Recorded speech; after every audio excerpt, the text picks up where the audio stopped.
Too much love will kill you if you can't make up your mind. Kagaya nga sa kanta, na kung sobra ang iyong pagmamahal, ikaw ay maaaring makapatay.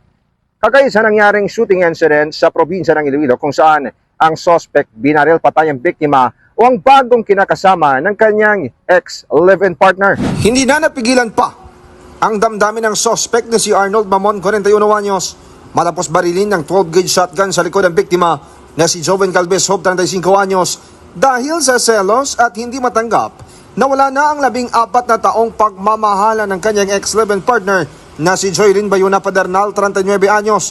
Ayon sa pulis, nangyari ang pamamaril alas 12:30 ng hapon sa barangay Porok 4, Pavia, Iloilo.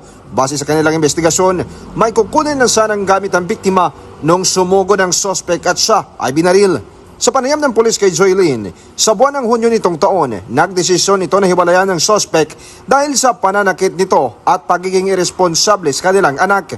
Agad namang naaresto ng pulis ang suspect matapos pigilan ni Joylyn at na-recover sa kanya ang nasabing baril na ginamit sa krimen. Buwan naman ng Hulyo na nag-umpisa ang relasyon ni Joylyn at biktima at halos 6 na buwan na silang magkasama.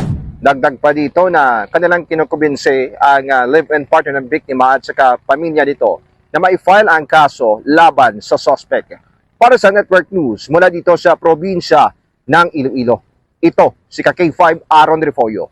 Para sa Kampiyon na Balita, Serbisyo Publiko at Kasiyahan sa bawat Pilipino.